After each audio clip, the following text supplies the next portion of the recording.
Hello, আসসালামু আলাইকুম guys, কেমন আছেন? আপনাদের সেই মোস্ট রিকোয়েস্টেড মশালা, সিক্রেট মশলা আজকে রেসিপির সাথে অনেক কিছু দেখাবো। সাথে নিয়ে এসেছি অনেক কিছু। এখানে কাবাব চিনি, শাহি জিরা, নর্মাল জিরা, সাদা গোলমরিচ, কালো গোলমরিচ, দারচিনি, এলাচ, তেজপাতা, তারপর স্টার, জয়ফল, জয়িত্রী, তেজপাতা সব কিছু নেওয়া হয়ে গিয়েছে। সাইডে আবার আমরা কালি জিরাটাকেও টেলে এটাকেও ফাঁকি করে বয়ম করে রেখে দেবো। মাঝে মধ্যে কালি জিরা ভর্তা খেতে ইচ্ছে করে না, একটু পেঁয়াজ একটু রসুন টেলে ডলা দিলেই হয়ে যাবে। জিরাও ফাঁকি করা হবে। তারপরে এখানে আছে পাঁচফোড়ন গুঁড়ো তো লাগে, বিভিন্ন চপ, তারপর আচার করতেও লাগে। মাঝে মধ্যে পাঁচফোড়নটাও ভাজিতেও দিতে হয়। কালিজিরা ব্ল্যান্ড করার জন্য ব্ল্যান্ডারে দিয়ে দিয়েছি।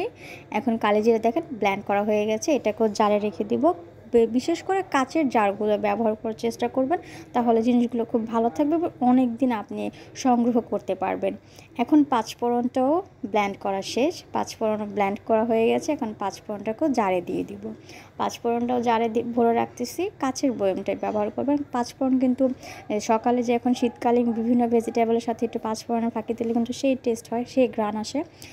এখন জিরাটাও ব্ল্যান্ড করে নেব। জিরা ব্ল্যান্ড করা হয়ে গেছে। এখন জিরাটাকে জারে রেখে দেব। এরকম গুছিয়ে রাখলে সংসারে যারা তো এটা সবারই সাংসারিক প্রতিদিন লাগে এই মশলাগুলো, মাঝে মধ্যে তো লাগেই।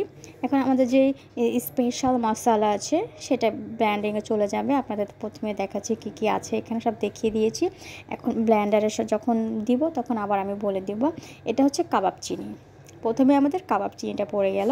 তারপর হচ্ছে শাহি জিরা, কালো গোলমরিচ, এখন সাদা গোলমরিচ পরিমাণ মতো সব কিছু নেবেন। সব কিছু ধরুন 50 গ্রাম নিলে সব কিছু 50 গ্রাম নেবেন।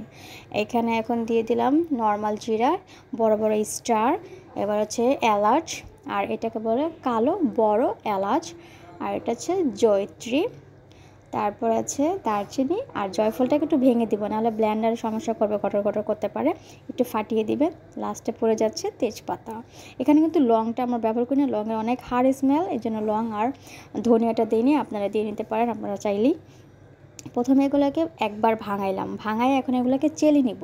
প্রসেস কিন্তু অনেক আছে, অনেক আরও আপনাকে দুবার তিনবার এটাকে ব্ল্যান্ড করতে হবে। এর প্রথম আমরা ছাঁক কিনতে নিয়ে ভালো করে এটাকে ছেঁকে নিচ্ছি, একদম পিওর যে পাউডারটা এটা প্রথমে আমরা নিব। তারপর ছাবা থাকবে, ছাবা বা ছিলকা যেটাই বলেন। এই যে এলাচের দেখছেন, এলাচের তেজপাতা এগুলো ভালো করে গুঁড়ো হয় নাই, এগুলোর জন্য আরও 2-3 বার ব্ল্যান্ডারে দিতে হবে। তো প্রথম প্রসেসে আমরা প্রথমবার নিয়ে নিয়েছি। যতটুকু পাউডার আমাদের বের হবে। এই মশলা কিন্তু সবার প্রয়োজন। রেগুলার যারা অফিস করে তাদের তো আরও বেশি ইম্পর্টেন্ট, তারা মাসে একবার এগুলো রেডি করে রাখলে তাদের 1 মাস সুন্দর অনায়াসে চলে যায়। আর তো সবার সংসারে এগুলো লাগে, কার না লাগে, সবার লাগে। এই যে প্রথম পাউডার দেখছেন কি সুন্দর চালনিতে পড়ছে, একদম আটা গুঁড়ির মতো। এখন আবার যেগুলো ছাবা রয়েছে এগুলোকে দ্বিতীয়বার ব্ল্যান্ডে দিয়ে দিচ্ছি। দ্বিতীয়বার ব্ল্যান্ড করার পর আপনারা দেখবেন আরেকটু মিহিন হয়েছে।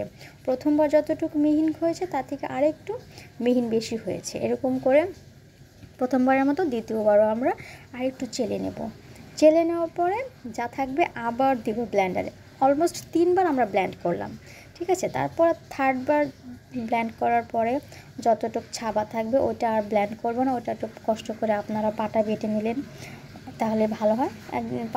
আর আগে যে মশলা ছিল ওইগুলোর সাথে নতুনটার সাথে মিক্স করে জারে ভরে নেব।